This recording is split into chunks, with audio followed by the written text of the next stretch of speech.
여러분은 my driving에 베팅하시겠습니까? 아니면 me driving 여기에 베팅을 하시겠습니까?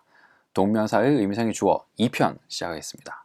지난 시간에 제가 설명드렸는데 모든 동사는 주어가 있다. 이게 정말 중요한 개념이라고 설명드렸죠. 그렇죠? 그래서 동사의 동사의 주체를 주어라고 이름 짓고 준동사의 주체는 의미상의 주어다라고 이름을 짓는다라고 제가 간단하게 설명드렸습니다. 이렇게 간단한 걸 6분 넘게 설명을 했죠. 그죠? 이 중에서도 오늘은 동명사의 의미상의 주어에 대해서 알아보도록 하겠습니다. 모든 동사는 주어가 있다. 정말 중요한 겁니다. I like Bob singing very much. 여기에서 준동사는 뭐가 있죠? 예, 동사에서 모양이 바뀐 거 singing 얘가 준동사입니다. 그 중에서도 이 문장에서는 singing이 동명사로 쓰인 거죠. 동명사도 준동사니까 원래 동사였으니까 여기에 해당되는 주체가 있다는 거죠. 이 문장에서는 노래를 한 사람이 누굽니까? Bob인 거죠. 그래서 Bob이 의미상의 주어가 되는 겁니다. 그런데 singing 이게 동명사니까 동명사의 의미상의 주어 이렇게 이름이 붙는 거죠. 보통 동명사의 의미상의 주어는 뭐뭐의 누구누구의 라는 말의 소유격으로 표시를 합니다. 그래서 여기서는 Bob's 이렇게 표시가 된 거고요. Bobs라는 말을 다른 소유격으로 바꾸면 이렇게도 되겠죠. His 그러면 I like his singing very much가 될 거고 우리말로 해석을 하면 나는 그의 노래를 아주 좋아해 이렇게 해도 될 겁니다. 자, 동명사의 의미상의 주어는 이렇게 소유격으로 표시한다. 잘 기억해 두시고요. 그런데 여기서 끝나는 게 아닙니다.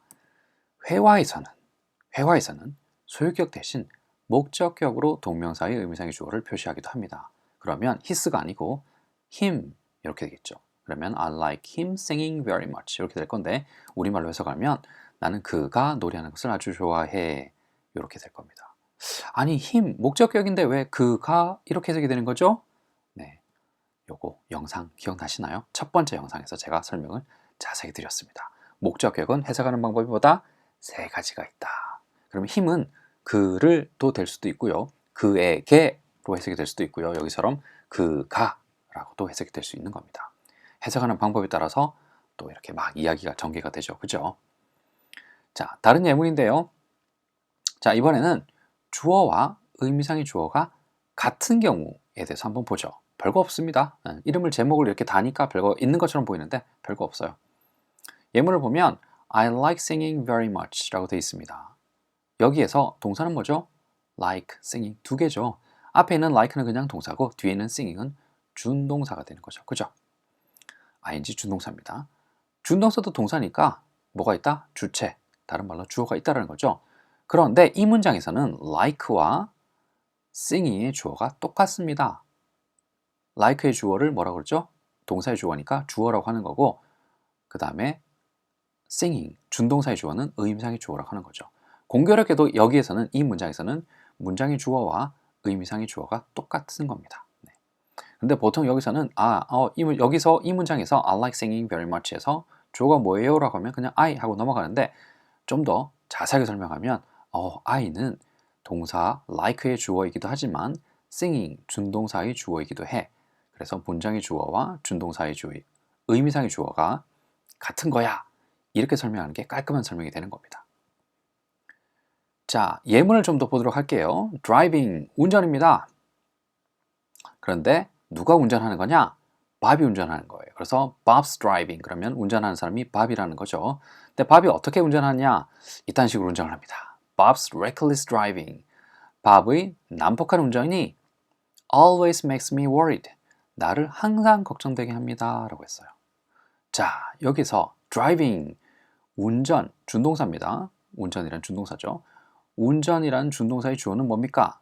Bob이 되겠죠. 운전하는 사람이 Bob이라는 거죠. 근데 표현은 그냥 Bob이 아니라 Bobs라고 이렇게 한 겁니다. 예문을 보면 Bob's reckless driving always makes me worried. Bob이 난폭한 운전은 항상 나를 걱정되게 합니다. 두 번째 예문은 opening the window, 창문을 여는 것 됩니다. 그걸 would you mind 그러면 창문 좀 열어주시겠어요? 라고 이런 문장이 되는 거죠. 그죠? would you mind 그러면 뭐뭐 해주시겠어요? 라는 표현이 되거든요. 그런데 문을 활짝 여는 건 누가 되는 겁니까? 여기서는 당신이 되겠죠. 그래서 당신이 창문 좀 열어주시겠어요? 라고 공손하게 묻는 표현이 되는 겁니다. 그죠? 그런데 오프닝 앞에다가 me라는 말을 집어넣어 볼게요. 그러면 내용이 확 완전히 바뀌게 됩니다. 아까는 would you mind opening이라고 할 때는 문을 여는 사람이 당신이 되는 건데 would you mind me opening이라고 하면 이제는 문을 여는 사람이 당신이 아니고 내가 되는 거죠. 그래서 내가 창문을 여는 게 would you mind, 여기서는 해주시겠어요가 아니고 신경이 쓰이나요? 라는 말이 됩니다. 네. 그래서 would you mind me opening the window 그러면 내가 열어도 될까요? 이런 말이 되는데 이건 우회해서 해석을 하는 거고 그대로 직역을 하게 되면 내가 창문을 여는 게 거슬립니까? 신경 쓰입니까? 라는 말이 되는 거예요. Would you mind me opening the window? 여기서는 opening, 창문을 여는 건 me, 내가 되는 거죠? 제가 창문을 여는 것이 신경이 쓰이나요? 이렇게 될 겁니다. 오늘 마지막 예문인데요. Chatting with Kathy라고 했습니다. Kathy와 잡담을 하는 것. Jennifer doesn't like chatting with Kathy라고 했습니다. 둘 다 여자분인데 뭔가 안 좋은 게 있는가 봅니다. 그러면 잡담을 하는 건 누굽니까? 여기서는 제니퍼가 되겠죠? Jennifer doesn't like chatting with Kathy. 좋아하지 않는 것도 제니퍼가 되는 거고 잡담을 하는 것도 캐시와 잡담을 하는 것도 제니퍼가 되는 겁니다. 그런데 중간에다가 Bobs라는 말을 집어넣을게요. 그러면 이제는 내용이 달라지는 거죠. 잡담하는 게 누굽니까? 밥이 되는 거예요. 그러면 제니퍼는 밥이 캐시랑 잡담하는 걸 좋아하지 않는다. 뭔가 삼각관계 느낌이 냄새가 막 풍기죠. 그죠? 자, 이렇게 하면 Jennifer doesn't like Bob's chatting with Kathy. 제니퍼는 밥이 캐시와 잡담하는 걸 좋아하지 않아가 되는데 동명사의 의미상의 주어는 소유격으로 표시할 때도 있고 Bobs라고 표시할 때도 있고 그냥 Bob 이렇게 표시할 때도 있습니다. 그러면 Jennifer doesn't like Bob chatting with Kathy 이렇게 해도 되는 겁니다. Bob's chatting 이렇게 해도 되고요. Bob chatting 이렇게 해도 되는 겁니다. 자, 모든 동사는 주어가 있다. 너무 많이 떠들었나? 그만큼 중요한 개념이에요. 준동사 얘기가 여러분들이 알아야 되는 문법들 다 정리해보면 준동사와 WH 두 개로 구분이 되잖아요. 그러니까 준동사가 계속 나오니까 이 개념은 정말 중요한 거죠. 그래서 동사의 주체를 주어라고 하면 준동사의 주체는 뭐다? 의미상의 주어다 라고 이렇게 설명하는 겁니다.